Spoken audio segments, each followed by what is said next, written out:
हाँ गुरुजी, मेरा क्वेश्चन बहुत सिंपल सा है बट थोड़ा अजीब है कि घर वाले मुझसे शादी करने के लिए बोलते हैं, बट मुझे थोड़ा सा डर लगता है इस चीज़ को लेकर कि जैसा कि हम आजकल देख रहे हैं बहुत जल्दी डाइवोर्स हो जा रहे हैं। कुछ लोगों का कहना ये है कि उसमें रुपए बहुत मैटर करता है, लेकिन मैंने देखा बहुत से IAS PCS जैसे लोगों का भी डाइवोर्स हो चुका है। तो उसमें जब हम शादी करें तो मतलब मैं संतुष्ट कैसे हूँ कि जो अगली लड़की आएगी मेरे साथ वो ठीक होगी और मेरे घर सही से चलाएगी? इसका एक ही समाधान है जी गुरुजी। कि विवाह वहाँ करो जिस लड़की को आप बचपन से जानते हो, जो आपके आसपास की हो, जिसके साथ पहले के ज़माने में क्या था कि बच्चों का विवाह जल्दी हो जाता था। इसके पीछे का कारण जानते हो? जब लड़की 14 साल की होगी और 14 साल की कोई लड़की आपके घर दुल्हन बन के आ जाएगी तो उस समय तो वो बच्ची होगी। अब वो ससुराल में 14 साल से जब रहने लग जाएगी तो अपने आप उस परिवार को अपना मान लेगी, उस रिश्ते में प्रगाढ़ बंधन में बंध जाएगी। हाँ या ना? जी गुरुजी। पहले के लोग बड़े आने वाले टाइम पे देख लेना, लोग फिर जल्दी शादियां करना शुरू कर देंगे। वो ड्रमवाला केस अभी पुराना हुआ नहीं ज़्यादा। तो कुल मिला के पहले के लोग क्या करते थे, वो एक साइंस समझा रहा हूँ मैं, अब वो सही है कि गलत मैं इस पर नहीं जाता, पर एक कहानी सुनाता हूँ। पहले के लोग 14 साल की लड़की लाते थे। माना कि मैं कोई 14 साल की लड़की ले आया, तो 14 साल की लड़की जब मेरे संग रहेगी वहाँ घर पर, तो मैं उसे बेटी की तरह लाड़ करूँगा, वो मुझे पिता की तरह लाड़ करेगी, पिता की तरह मानेगी, और धीरे धीरे वो अपने माँ बाप का हाव भाव, परिवार का व्यवहार भूल कर वो इस परिवार में रम जाएगी। रम जाएगी कि नहीं? और फिर वो लड़की जो 14 साल से आपके घर में है वो क्या धोखा देने की सोचेगी? बोलो। जिसकी जवानी की शुरुआत आपके घर में, देखो जवान होकर आई तो वो अलग है, जो आपके घर में ही जवान हुई है उसका व्यवहार अलग होगा। इसलिए पहले के लोग क्या करते थे, जल्दी विवाह करते थे ताकि लड़की आपके ससुराल में, बचपन उसका वो खेल रही है ससुराल में, जब खेलेगी ही ससुराल में तो उसका मन लग जाएगा, सारी ज़िंदगी के लिए वो आपको स्वीकार कर लेगी। इस तरह से पहले के लोग करते थे। आज क्या करना चाहिए आपको कि उस लड़की से विवाह करना चाहिए जिस लड़की को आप जानते हैं। गुरुजी अगर ऐसा ना हो फिर जानते हैं मीन्स कोई आपके पिता के दोस्त की। पहले के लोग क्या करते थे, दोस्त क्या करते थे कि बोलते थे कि हमारा लड़का होगा या तुम्हारी लड़की, या तुम्हारा लड़का या हमारी लड़की, तो अपन एक दूसरे का ब्याह करके इस दोस्ती को रिश्ते में बदल देंगे। दोस्ती को किसमें बदल देंगे? रिश्ते में। तो आप पहले के लोग बहुत साइंटिफिक जीवन जीते थे, इसलिए पहले के लोग इन रिश्तों के मामले में सुखी थे। आज जितनी पढ़ी लिखी जनरेशन है आज रिश्तों के मामले में उतनी परेशान है। वो पहले अनपढ़ थे पर रिश्तों का डिसीजन आज के लोगों से बेहतर डिसीजन तब का था। हाँ या ना? जी गुरुजी। पहले के रिश्ते फ्लॉप नहीं थे, आज के रिश्ते फ्लॉप हैं। इसलिए आपके पिता, आपके परिवार, कहीं आसपास की वो लड़की जिसको आपके आसपास के लोगों ने बचपन से देखा हो, बचपन से देखी गई लड़की कि नहीं मैं इस लड़की को तो बचपन से जानता हूँ, ये तो सही है, ये तो ठीक रास्ते पर चल रही है, ऐसी लड़की हो। जो एक आजकल ऐप के द्वारा शादियाँ होती हैं, शादी.com, जानते ही नहीं कि कौन है वो। अब पता नहीं वो दुल्हन आई कि दुल्हन के रूप में आतंकवादी आ गई। अब ऐसे ही तो हुआ यहाँ पे, जो अभी केस हुआ वो हनीमून वाला, वो क्या हुआ, वो एक उसके द्वारा उन्होंने शादी की थी, पारिवारिक वो एक समारोह करके, फिर लड़का देखा, ना वो लड़के को कभी जानते थे ना वो लड़की को कभी जानते थे, फोटो देखी और शुरुआत की और शादी कर दी। बाद में पता चला कि उस लड़की का किसी और के साथ चक्कर था। इसलिए कहता हूँ कि आज के ज़माने से ज़्यादा पुराने ज़माने के लोग आपसे, आज के लोगों से ज़्यादा समझदार थे। जो आप कहते हो ना बाल विवाह, देख लेना मेरी बात, मैं बाल विवाह के पक्ष में नहीं हूँ, पर देख लेना आने वाले टाइम पर लोग फिर से छोटी छोटी लड़कियों से विवाह करेंगे।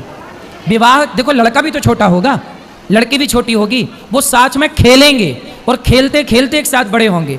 बाद में जब वो थोड़ी समझदारी आएगी तब पता चलेगा ये मेरा पति और ये मेरी पत्नी है। तो जब एक लड़के को आज के ज़माने में देखो 18 साल का होते होते लड़का और लड़की आजकल जवान हो जाते हैं, 16, 17, 18, 3 साल, बोलो हाँ। इस जवानी में जब उसे लड़की पत्नी के रूप में, लड़का पति के रूप में मिल जाओ, दोनों एक साथ रहेंगे, तो बताओ फिर किसी और की तरफ देखने की ज़रूरत क्या पड़ेगी। आज तो लड़की लड़के एक दूसरे की तरफ, मतलब पराए मर्द पराई स्त्री की तरफ इसलिए देखते हैं क्योंकि समय से विवाह होता नहीं और जवानी समय से आती है। इसलिए पहले के लोग बहुत समझदार थे, जो जवानी प्रवेश करे तुरंत विवाह कर देते थे। मन भटकने का टाइम क्या है, चलो बताओ, आप सब बताओ, लड़का और लड़कियों के मन भटकने का एक सही टाइम क्या है, उत्तर दो, सही उम्र, एज, सब लोग बताओ। 16 साल से लड़के और लड़कियों का मन जरूरत से ज़्यादा चंचल होने लगता है। 17-20 साल थोड़ा ज़्यादा, 18-20 साल तो बहुत ज़्यादा, 19-20 तो चरम। ये 19 और 20 साल की आयु में बिल्कुल चरम में रहता है मन। और पहले के लोग इसी 16 साल में शादी कर देते थे। अब बताओ कि आज के लोग समझदार हैं कि पहले के लोग समझदार थे? पहले के लोग इतने समझदार थे कि लिव-इन की जरूरत नहीं थी। अपनी पत्नी और अपने पति के साथ ही वो लिव-इन में रहा करते थे। रहो लिव-इन रहो, कुछ भी यही रहो। आज के लोग क्या कर रहे हैं? पहले 10 लड़कियों के साथ लिव-इन में रह लिया, 10 लड़कों के साथ लिव-इन में रह। जो 10 के संग रह चुकी या रह चुका, वो एक के साथ बंध के कैसे रहेगी या रहेगा? पहले तो ये सोचो। जो 10 जगह मुंह मार चुका है या चुकी है, वो एक के साथ बंधेगी कभी या बंधेगा? जी नहीं। इसलिए आज सबसे, आप कितना भी 21वीं सदी में जीने वाले लोग हैं, लेकिन आज आप रिश्तों में फेल हैं। आज का समाज रिश्तों में फेल हो रहा है कि नहीं? कितना भी आप डिग्रियां लाओ, डिग्रियां काम नहीं आ रही हैं। इसलिए मेरी सलाह है कि एक बार पुनः आत्ममंथन किया जाए कि पहले के लोग 16 साल में अपनी बेटी और अपने बेटों का विवाह क्यों करते थे। ये एक विचार का विषय है या नहीं? भाई इसी उम्र में लड़का भाग रहे हैं कि नहीं? लड़कियां यहां वहां भाग रही हैं कि नहीं? उन्हें तो कोई ना कोई पुरुष चाहिए। अब उन्हें यह नहीं पता कि लड़का सही है कि गलत है। लड़की को यह नहीं पता कि लड़का सही है, बस लड़का चाहिए क्योंकि वो उम्र है। उसे लड़की चाहिए क्योंकि वो उम्र है। उसे ये नहीं पता कि वो सही है या, क्योंकि ये उम्र अंधी है। जवानी कैसी होती है? अंधी जवानी। अंधी जवानी गलत निर्णय लेती है, लेकिन बुढ़ापा समझदार होता है, तजुर्बा होता है बुढ़ापे में। 40 साल का आदमी जितना तजुर्बे वाला होगा, 16 साल का लड़का लड़की उतने तजुर्बे वाली। इसलिए 40 साल के लोग अपने बेटा बेटी का ब्याह 16 साल में कर देते थे, क्योंकि उनका तजुर्बा, पता था उन्हें कि हमारी छोरी भटक ना जाए, छोरा भटक ना जाए, जो कि आज समाज में हो रहा। आज बड़े बड़े शहरों में जाइए, लड़का लड़की मधुमक्खी की तरह शाम को इकट्ठे बैठे रहते हैं। हर पार्क में लड़का लड़की बैठे हैं। क्या है ये? आप कह रहे हो कि नहीं जी हम मैच्योर समझदार लोग हैं, पढ़ी लिखी समाज है, समय पर 22 साल 25 साल 30 साल में आजकल ब्याह कर रहे हैं। तो बताओ, जो बंबई में समुद्र के किनारे पार्कों में, हर बड़े बड़े शहर की सुनसान गलियों में चले जाना, शाम को 5 बजे 6 बजे लड़के लड़की खड़े होंगे। क्यों खड़े हैं भाई साहब? ये वो खड़े होके क्या कर रहे हैं? अपना चरित्र बना रहे हैं कि बिगाड़ रहे हैं? और इनके बिगाड़ने वाले चरित्र में दोषी कौन है? वो माँ बाप, वो शासन, वो सरकार, वो लोग जो कहते हैं कि नहीं विवाह की ये उम्र है। अरे भाई, तो तुम्हारे बाप दादे फिर मूर्ख थे क्या? तुम्हारे बाप दादे जो वर्षों से ये परंपरा चलाए 16 साल के विवाह की, क्या वो गलत थी? तो गलत थी मतलब तुम्हारे पूर्वज गलत थे। तुम सही हो तो तुम्हारे रिश्ते क्यों खराब हो रहे हैं? और पूर्वज गलत थे तो उनके रिश्ते सही क्यों चलते थे? पहले बुढ़ापे तक डोकरा डोकरी का प्यार था। 16 साल से प्यार शुरू होता था उनका, और 90 साल तक बुढ़ा बुढ़ी का प्यार चलता था। बोलो हाँ, हाथ पकड़ के चलते थे पुराने बूढ़े। तुम्हारी नानी, तुम्हारे नाना, तुम्हारी दादी, तुम्हारे दादा।